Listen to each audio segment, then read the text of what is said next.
Well, hello everybody and welcome to Final Assembly, coming to you from chapel today. We actually do have a small audience of 5 because I'm handing out some trophies later on. So the first time we've had an audience for assemblies in over a year, so a rather special little moment there for me as well, not just doing this on my own as normal. So I'm going to turn first to debating, and we've had a fantastic team term in the Debating Society even with lockdown. Alongside the weekly sessions there have been 2 competitions with another coming up this weekend. So congratulations go to the third form public speaking team of Elia Ali, Victoria Tomlinson and Evie Blacklock, who are regional champions and progress now to the national grand final of the competition next term. There were very confident and polished performances from all, and Evie was named Best Speaker with her speech entitled, "Is Social Media Still Guilty of Limiting Our Political Viewpoint?" We wish also the very best of luck to Will Ribeiro and Harry Shee this weekend as they try their hand at British parliamentary debating at the Durham Schools competition. And next term, alongside the usual Debate Sock co-curricular activity, we'll be running the lower 6th inter-house competition. The first motion, chosen by our captain of debating, is "This House believes that the monarchy is an outdated institution." Tutor groups have received details already on Teams, but if you have any questions, just send a message to Phoebe Frank, Harry Shee or Mrs Lenardi. Currently, the leaderboard for the inter-house debating competition has Grove in 3rd place, School in 2nd, and in the top spot we have Queen's. So let's see if the lower 6th can make great things happen with their carefully crafted and eloquent speeches. Turning to chemistry, and in January 6 students entered the Royal Society of Chemistry's Olympiad competition, which this year obviously was remote. Monica Wu achieved a participation certificate, Ben Finch and Alex Zhong who were each awarded a bronze certificate, and Katrina Zhong and Richard G gained a silver certificate. The most impressive performer though was Kevin Zhu, whose score secured him the gold certificate, and he's also been invited to take part in round 2 of the competition, an invitation reserved only for the top 30 entrants amongst many thousands who take part. So it's already a huge achievement, and we wish him every success in the next round this coming weekend. Congratulations also go to Jamie Huey, Freddie Conley-Bosson, Jimmy Ng and Alice Braham, who were selected to represent both the school and the Central Yorkshire region in the Royal Society of Chemistry's Top of the Bench competition national final. They completed the virtual assessment this week, and we await news of the results in early April, so fingers crossed for that one. From the art department, there are now 3 separate opportunities to see artwork produced by our talented students. From Wednesday afternoon, there'll be an exhibition of last year's Upper 6 students in the dining hall, and that's entitled Imagine 20. It's a rather late, I have to say, replacement though for the usual end-of-year show that they missed last year. The third form exhibition, Primo, continues in the Whitestone Gallery, so please feel free to wander down, or if parents would like to see that one, please contact Mrs Chisholm. It really is fantastic. It's a truly excellent exhibition. And lastly, there is an exhibition of ceramics, Stations of the Cross, made by pupils from last year's 3rd form, current 4th form, and that's actually on display in public in Dean's Park next door to York Minster, so do drop in and have a look if you get the chance. It does look very impressive. And finally, a call for any postcards for the Getting Stuck In postcard competition to be sent or delivered to the art department, deadline 30th of April. From Mr Miles Kingston, from music, he says, "It's been good to see so many pupils involved with small ensembles over the past 3 weeks and continuing their individual music lessons. On Friday this week, we will broadcast a service of music and readings for Holy Week.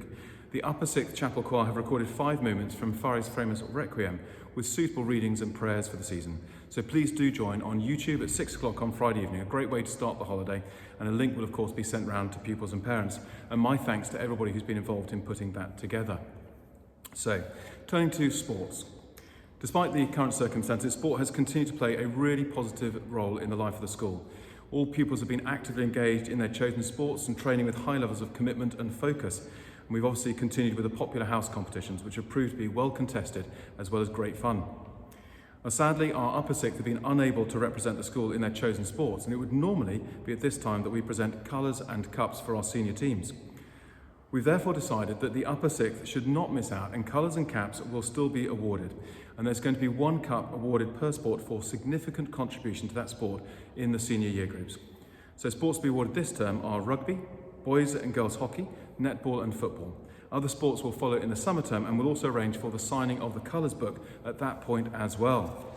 So, starting with boys sport, and last Saturday we had the 3rd and 5th form inter-house boys hockey. Well done to all for a great afternoon, and the results went as follows. In the 3rd form, 4th place was Hope, 3rd Queen's, 2nd was Temple, and 1st place was School.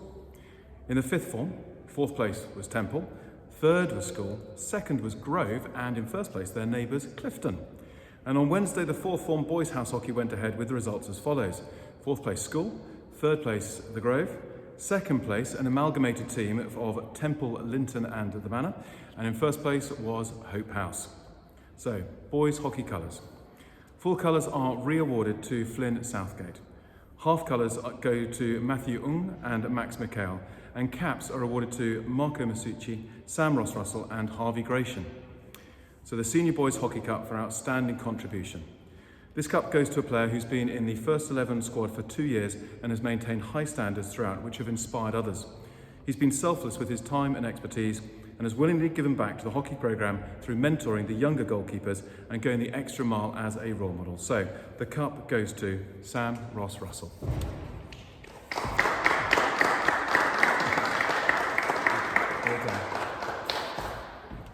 Sorry, I'm doubly smiling because it is the first time I've actually done something like that for over a year. It's great in its own small way. So turning now to rugby, and we have half colours being presented to Kola Adabe, James Brent, Ed Roebuck, Isaac Burley, Flynn Southgate, Alex Tribanton, Max McHale and Harry Lister. And full colours re-awarded to Joe Baker, Hugo Hughes, Joe Lawrence and Elliot Watson, with full colours awarded to Joshie Benenson, Will Coggrave, Charlie Black, Jack Davis, Giacomo Grelli, Ollie McBeath, Joe Paget, Archie Pope, Charlie Bramley, Will Charge, Tudor Maud, Toby Search and Dom Wynn. Many congratulations to you all. And the Senior Cup for outstanding contribution to school rugby. Well, this goes to a player who has been an outstanding performer consistently for the school first 15. He's represented the Yorkshire Academy, he's been selected for the England under-18 squad and was voted in the top 10 prospects for 2020. So the trophy, of course, goes to Ollie Tomlin.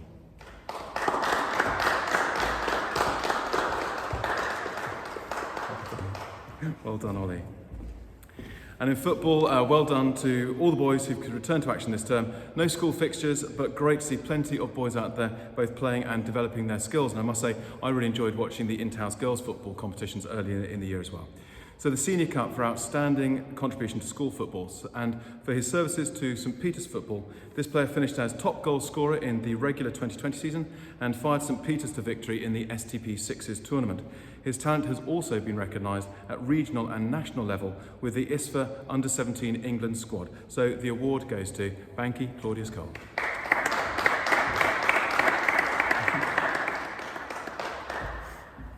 And turning now to girls, sports caps, colours and trophies. On Saturday, the senior girls enjoyed an afternoon of competitive inter-house netball. So thank you to everyone who took part and for playing with such high spirits. The results were as follows. In the fifth form, in fourth place was School, third Queen's, second place Clifton and in first place was their neighbours, The Grove.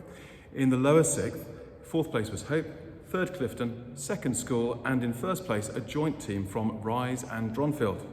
And in the upper sixth, in fourth place was Clifton, in third place was the combined The Rise and Dronfield team, second place was The Grove and in first place was Schoolhouse. So, netball caps and colours for Easter 2021. There's awards of half colours for the following.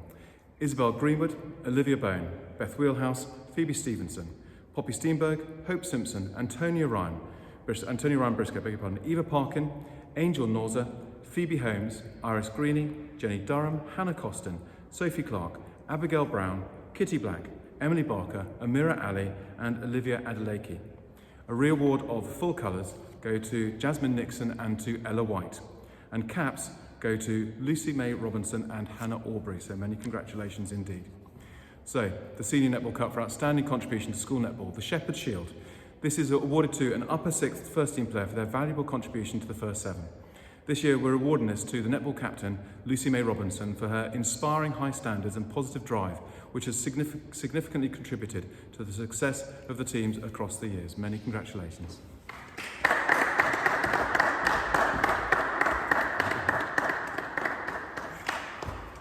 And the final award for today. So hockey caps and colours for girls, and half colours are awarded to Angel Norza, Phoebe Holmes, Kitty Black, Serena Chow, Sophie Clark, Hannah Costin, Jenny Durham, Iris Greeny, Poppy Steenberg, Beth Wheelhouse and Hannah Costin. And full colours are awarded to Jodie Leon and Olivia Bone. And caps go to Hannah Aubrey, Lucy May Robinson and Jazz Nixon. Many congratulations.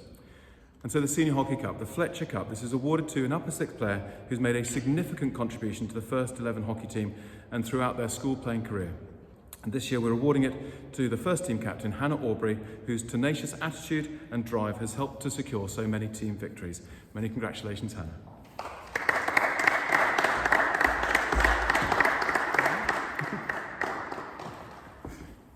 And finally, it's been quite the most extraordinary term, and possibly one of the most challenging that we've had to face since the pandemic started, with remote learning, mass testing, returning to school, and preparations for awarding grades all having happened since January. Having said which, it has been brilliant to have the whole school back together over the last 3 weeks and seeing the return of loads of activities as well as obviously learning in the classroom.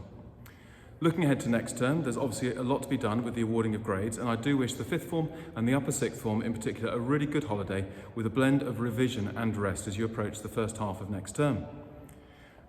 Next term, we'll also be bringing forward some projects that we've been working on for some time around diversity and inclusion. While they've been delayed due to lockdown and other restrictions, shocking events of recent weeks, including the horrific murder of Sarah Everard, show that it's ever more important for us to bring that forward. It should not need to be said, but importantly perhaps that it is stated clearly, that violence or threats of violence, whether physical or emotional, against women or anyone is utterly unacceptable and can have no place in society. And all schools, including St. Peter's, have a duty to educate and to act on those issues.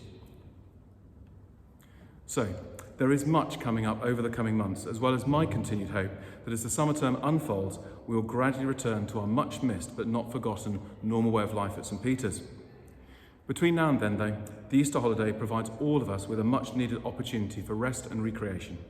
Do make the most of all the opportunities, and remember that the word recreation has its roots in the deeper concept of recreation, or being recreated in mind, body and spirit. So, I wish you all a happy holiday, and to you and your families a very happy Easter. Stay safe, go well, and crack on.